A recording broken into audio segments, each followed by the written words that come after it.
America में सबसे पहला राष्ट्रपति हुआ जॉर्ज वॉशिंगटन। अमेरिका का जब आप इतिहास पढ़ेंगे तो आपको ये जानकारी मिलेगी, हंसी आएगी आपको और आपको अपने ऊपर गर्व भी होगा। दोनों ही बातें हैं। जॉर्ज वॉशिंगटन की कहानी आप सब पढ़िए। कहानी यह है कि वो अमेरिका का पहला राष्ट्रपति बना। अमेरिका गुलाम था अंग्रेजों का, अंग्रेजों की गुलामी से अमेरिका आजाद हुआ और 1776 में उनको आजादी मिली और वो पहला राष्ट्रपति बना।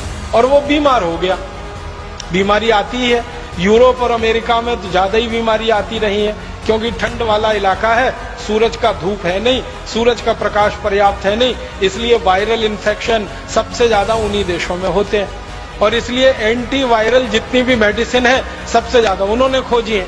बैक्टीरियल इन्फेक्शन भी बहुत होते हैं क्योंकि धूप नहीं है, सूरज का प्रकाश नहीं है, तो एंटी बैक्टीरियल ड्रग्स भी सबसे ज्यादा उन्होंने ही बनाए। तो जिस देश में सबसे पहले एलोपैथी आई और यह एलोपैथी सारी दुनिया में फैली, अमेरिका देश, उस अमेरिका के राष्ट्रपति को बुखार आ गया। जॉर्ज वॉशिंगटन बुखार में बीमार हो गया। अब बीमार हो गया तो उनके सारे चिकित्सक देश भर के और दुनिया भर के इकट्ठे होकर विचार करें कि इनका बुखार कैसे खत्म किया जाए, और जॉर्ज वॉशिंगटन का वो बुखार कम नहीं कर पाए। बुखार बढ़ता ही जाए, बढ़ता ही जाए, बढ़ता ही जाए, कम ना हो, कम ना हो। तो अंत में ये सब एलोपैथी के बड़े बड़े डॉक्टरों ने आपस में मिलकर एक फैसला किया, इसमें आप हंसना नहीं, गंभीरता से इसको लेना, कि जॉर्ज वॉशिंगटन के शरीर में खराब खून घुस गया है, इसको निकाला जाए तभी बुखार ठीक हो। तो पता है उन महान भावों ने क्या किया? अमेरिका के राष्ट्रपति के हाथ पैर बांध दिए पलंग से, हाथ बांध दिया, दोनों पांव बांध दिए, रस्सी से कस के बांध दिए। और वो राष्ट्रपति चिल्ला रहा है कि ये क्या चिकित्सा कर रहे हो? तो कह रहे यही एलोपैथी की चिकित्सा है, थोड़ा धीरज रखिए, थोड़ा धैर्य रखिए, हम आपको ठीक कर रहे हैं। इन्होंने क्या किया? महान महान डॉक्टरों ने उनकी नसें काट दी, हाथ की, दोनों हाथ की नसें काट दी, ब्लेड लिया और काट दिया। और बेचारा राष्ट्रपति दर्द से तड़प रहा है, चिल्ला रहा है, और उसके दोनों हाथों की नसें काट दी। और तर्क क्या है कि ये खराब खून घुस गया है, ये निकालना है। तो खराब के साथ अच्छा खून भी रात भर निकलता रहा और सवेरे जॉर्ज वॉशिंगटन मर गए। ये है एलोपैथी चिकित्सा। और ये कहानी ज्यादा पुरानी नहीं है, 1776 के आसपास की है। जिस समय एलोपैथी चिकित्सा में बुखार ठीक करने के लिए नसें और नाड़ियां काटी जाती थी खराब खून निकालने के लिए, उस समय भारत में बड़े से बड़ा बुखार ठीक करने के लिए नीम की गिलोय का काढ़ा पिला के लोगों को ठीक किया जाता था। अब आप अंदाजा लगा लीजिए कि हमारे यहां खराब से खराब ज्वर, खराब से खराब बुखार को तोड़ने के लिए नीम की गिलोय है। ये तो एक है, ऐसी सैकड़ों चीजें अपने पास आयुर्वेद में है, बुखार तोड़क या बुखार नाशक, या जिनको हम एलोपैथी की भाषा में कहें एंटीपायरेटिक। तो एंटीपायरेटिक हमारे पास सैकड़ों चीजें हैं। उनमें से सबसे आसान, हर जगह मिलने वाली, सबसे ज्यादा उत्पादन होने वाली नीम की गिलोय, गुड़वेल के नाम से, गिलोय के नाम से सारा देश जानता है। उसका काढ़ा पिला के हम बड़े सा बड़ा बुखार सवेरे से शाम तक ठीक कर लेते थे। उसी समय में अमेरिका में बुखार ठीक करने के लिए नसें काटी जाती थी, खून निकाला जाता था। ये अंतर है आयुर्वेद और एलोपैथी में। कोरोना हमारा मित्र है या शत्रु? आइए मैं आपको पूरी डिटेल समझाता हूं। बचपन से हम दो शब्द सुनते हैं, मित्र और शत्रु। मित्र मतलब जो हमारा साथ देते हैं, शत्रु जो हमारे खिलाफ होते हैं। लेकिन मित्र जरूरी होते हैं जिंदगी में और शत्रु भी जरूरी होते हैं जिंदगी में, वरना आप जिंदगी के कुछ फलसफे सीख ही नहीं पाते। आयुर्वेद के अनुसार फोड़ा, फुंसी, उल्टी, दस्त, बुखार, ये सब मित्र रोग हैं। यानी कि अगर इनमें से कोई भी लक्षण आ रहा है और आपको एक लक्षण आए तो बॉडी आपकी अंदर से कोई गंदगी निकालना चाह रही है। लेकिन हम लोग आजकल जिस पैथी को मानते हैं, एलोपैथी चिकित्सा, मॉडर्न चिकित्सा पद्धति, वो क्या करती है? उस चीज को दबा देती है, रोक देती है, जिससे शरीर अपने अंदर की गंदगी नहीं निकाल पाता और वही कल को बाद में शत्रु रोग में परिवर्तित हो जाते हैं। जैसे अब किसी को कोरोना आया तो बुखार चढ़ा, तो अच्छी बात है, बॉडी खुद वायरस को अंदर बुखार चढ़ा के मार रही थी। आपको उल्टी लगी तो बॉडी अपनी गंदगी निकाल रही थी, आपको पॉटी लगी बॉडी अपनी गंदगी निकाल रही थी, आपको छींक आई बॉडी अपनी गंदगी निकाल रही थी। तो कैसे भी करके बॉडी तो अपने अंदर के टॉक्सिन्स को निकाल रही है, लेकिन उसको रोकना आयुर्वेद की दृष्टि से पूर्णतया गलत है।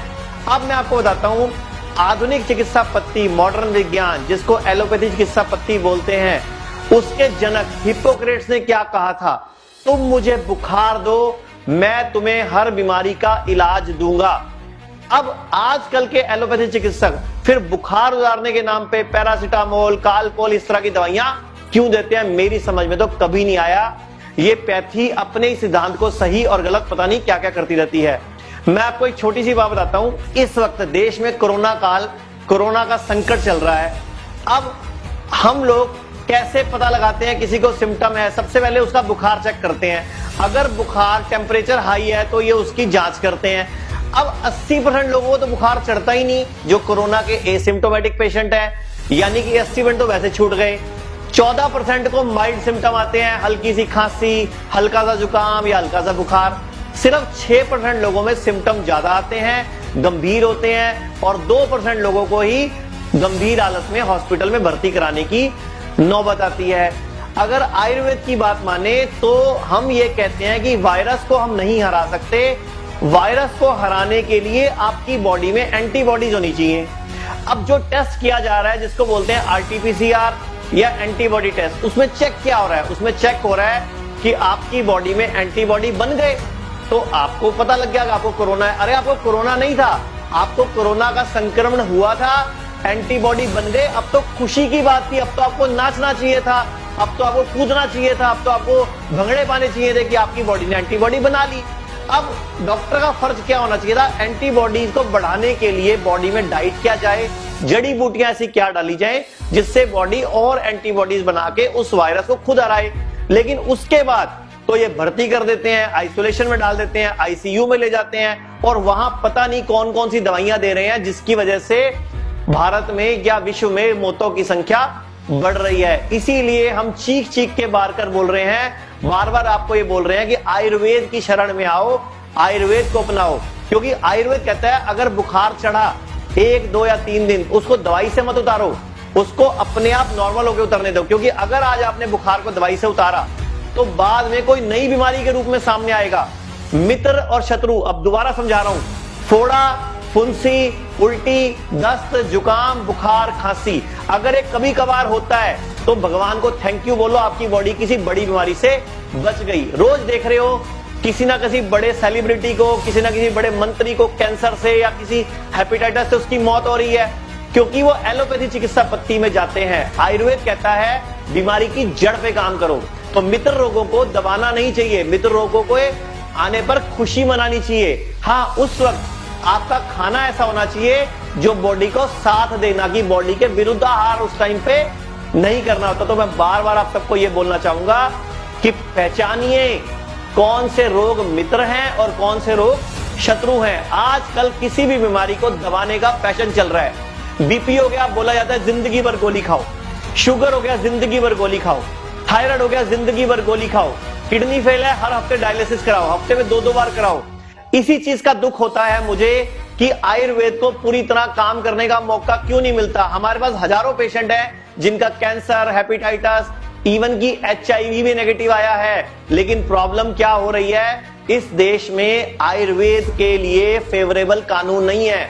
तो मैं आपसे, भारत की जनता से, हमारी सरकार से एक अपील कर रहा हूं कि इस वक्त भी हमारी संस्था और ऐसी बहुत सारी संस्थाएं आयुर्वेद की दवाइयां, होम्योपैथी की दवाइयां बना चुकी है जो इस संक्रमण से लड़ सकती हैं। लेकिन उचित नियमों का अभाव होने की वजह से वो अंग्रेज जो कानून बना के चले गए, जो इस देश में आज भी लागू हैं, 1954 मैजिक रेमेडी एक्ट है, 1940 का एक्ट है, 1897 का आपका पेंडेमिक एक्ट है, जिसकी वजह से आयुर्वेद के डॉक्टर खुल के काम नहीं कर सकते। हमें तो टीबी के पेशेंट को छूने तक की इजाजत नहीं है, जबकि टीबी के पेशेंट में 6-6 महीने, 8-8 महीने दवाइयां चलती हैं। सबसे बड़ी प्रॉब्लम क्या है कि भारत में प्रोटोकॉल एलोपैथी वालों ने अपनी फेवरेबल हिसाब से बना रखे, अपनी हिसाब से बना रखे हैं। मैंने पिछले 1 महीने में CCRS, ICMR, Ayush department, health minister, Bharat सरकार हर एक को मिला हूं, कई जगह पे अपील करी है कि आयुर्वेद में दवाई है। हम अपने देश की अच्छी बातों को, हमारे पारंपरिक सिद्धांतों को एविडेंस बेस्ड रिसर्च के आधार पर आगे बढ़ाने के बजाय उसे छोड़ देते हैं, उसे हीन समझने लगते हैं। भारत की युवा पीढ़ी को अब इस चुनौती को स्वीकार करना होगा। जैसे विश्व ने योग को सहज स्वीकार किया है, वैसे ही हजारों वर्षों पुराने हमारे आयुर्वेद के सिद्धांतों को भी विश्व अवश्य स्वीकार करेगा।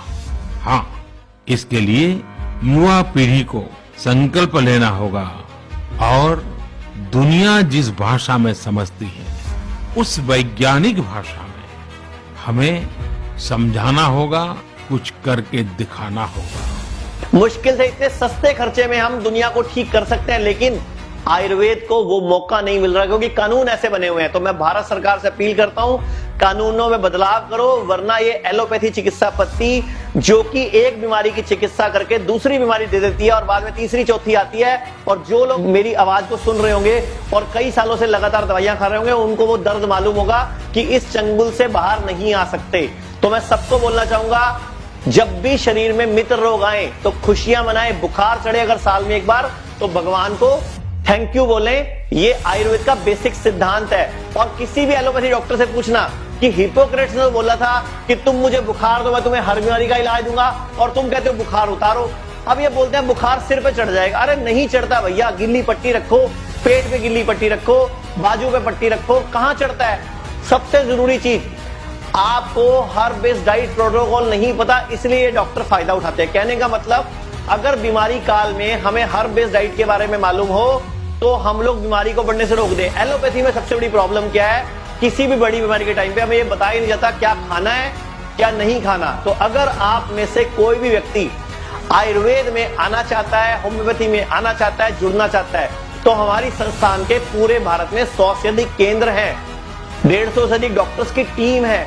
आप हमसे बिना किसी हिचक के जुड़ सकते हो, विश्वास के साथ, क्योंकि आयुर्वेद इस देश का है, हमारी अपनी पैथी है। आयुर्वेद की दवाइयों का साइड इफेक्ट नहीं होता, सबसे बड़ा प्लस पॉइंट है, लेकिन एलोपैथी की हर दवाई का साइड इफेक्ट होता है। और डॉक्टर बीएम हेगड़े ने भी कई साल पहले बात बोली थी कि अगर आप कोई भी एलोपैथी की गोली खाते हो लगातार, तो आप नई बीमारियों के लिए तैयार रहो। अब ये समझ आपको कब आएगा, ये आपके ऊपर है। धन्यवाद।